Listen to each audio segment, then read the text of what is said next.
ദൈവനാമം മഹത്വപ്പെടട്ടെ. ദൈവവചനത്തിന്റെ തീമഴ എന്ന ശുശ്രൂഷയിലേക്ക് ഏവർക്കും സ്വാഗതം.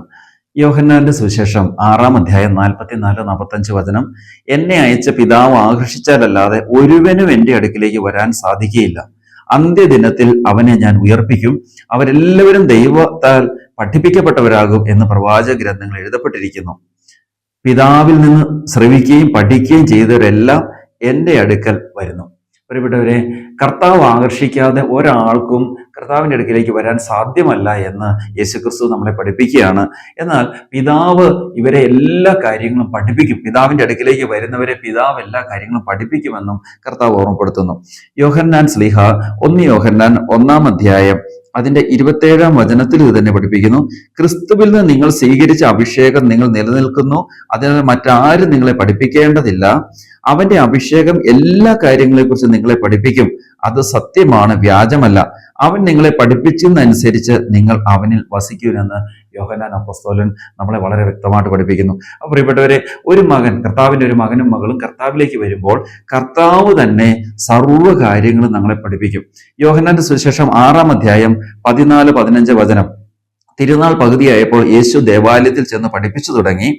ഒന്നും പഠിച്ചിട്ടില്ലാതിരിക്കെ അവന് ഇത്ര അറിവ് എവിടെ നിന്ന് കിട്ടി എന്ന് പറഞ്ഞ് യഹൂദർ വിസ്മയിച്ചു.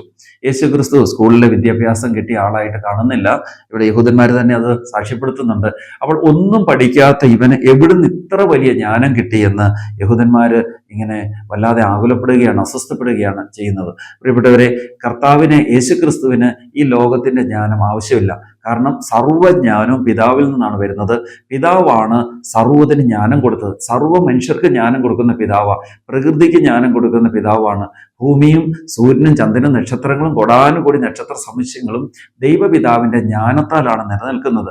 അപ്പോൾ ഭൂമിയിൽ എന്ത് ജ്ഞാനമുണ്ടോ, അല്ല ആകാശത്തിൽ എന്ത് ജ്ഞാനമുണ്ടോ, നക്ഷത്രങ്ങൾ എന്ത് ജ്ഞാനമുണ്ടോ, ഇത് മുഴുവൻ ദൈവം കൊടുത്തതായതുകൊണ്ട് ഈ ഭൂമിയിലോ ഈ ലോകത്തിൽ നിന്ന് കിട്ടുന്ന ജ്ഞാനം കർത്താവായ യേശുക്രിസ്തുവിന് സ്വീകരിക്കേണ്ട ആവശ്യമില്ലായിരുന്നു. കാരണം അവൻ ജ്ഞാനം നിറഞ്ഞവനായിരുന്നു.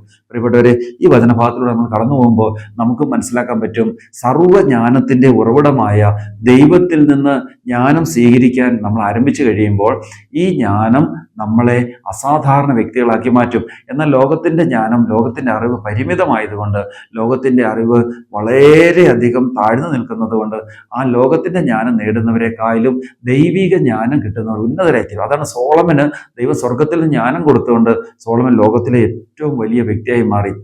അപ്പോസ്തലന്മാർക്ക് ജ്ഞാനം കിട്ടിയപ്പോഴാണ് അപ്പോസ്തലന്മാർ ലോകം അറിയപ്പെടുന്ന വ്യക്തികളായി മാറുന്നത്. അതുകൊണ്ട് പ്രിയപ്പെട്ടവരെ, നമുക്ക് ഒരു കാര്യം മനസ്സിലാക്കാം, ഈ ദൈവത്തിന്റെ ജ്ഞാനം കിട്ടാൻ വേണ്ടി നമുക്ക് ശക്തമായിട്ട് പ്രാർത്ഥിക്കാം, അതിനുവേണ്ടി തയ്യാറെടുക്കാം. അപ്പോൾ ദൈവപിതാവ് ആകർഷിച്ചാൽ മാത്രമേ നമുക്ക് കർത്താവിൻ്റെ അടുക്കിലേക്ക് എത്താൻ പറ്റുള്ളൂ എന്ന യേശുക്രിസ്തുവിന്റെ വചനവും കൂടെ നമുക്ക് ഓർത്തുകൊണ്ട് കർത്താവിനാൽ ആകർഷിക്കപ്പെട്ടവരായി, കർത്താവിന്റെ വചനം നിറഞ്ഞവരായി, അങ്ങനെ ദൈവിക ജ്ഞാനം നിറഞ്ഞവരായി മുന്നോട്ട് പോകാൻ വേണ്ടി നമുക്ക് ശ്രമിക്കാം.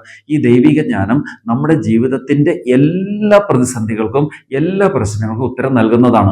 നമ്മുടെ ജീവിതത്തിൽ രോഗമോ ബുദ്ധിമുട്ടോ കഷ്ടപ്പാടുകളോ കുടുംബ തകർച്ചയോ ബിസിനസ് തകർച്ചയോ ചില പ്രശ്നങ്ങൾക്ക് എന്ത് തീരുമാനിച്ചിട്ടും അതൊന്നും ഫലപ്രാപ്തി കിട്ടുന്നില്ല, അതിന് ഉത്തരം കിട്ടുന്നില്ല. അങ്ങനെ ജീവിതത്തിൽ പരാജയപ്പെട്ടു പോവുകയാണെങ്കിൽ കർത്താവിന്റെ പ്രിയപ്പെട്ട കുഞ്ഞ്, നീ ദൈവിക ജ്ഞാനത്തിന് വേണ്ടി അധ്വാനിക്കുക. ദൈവത്തിന്റെ ജ്ഞാനം നിനക്ക് കിട്ടുമ്പോൾ നിന്റെ സർവ്വ ചോദ്യങ്ങൾക്ക് ഉത്തരം കിട്ടും. നിന്റെ ജീവിതത്തിലെ എല്ലാ അധപ്പതനങ്ങളും വിട്ടുമാറും. കാരണം പിതാവായ ദൈവം ഈ ലോകത്തിന് വെളിപ്പെടുത്തി കൊടുക്കാത്ത ജ്ഞാനം ഇനിയുണ്ട്.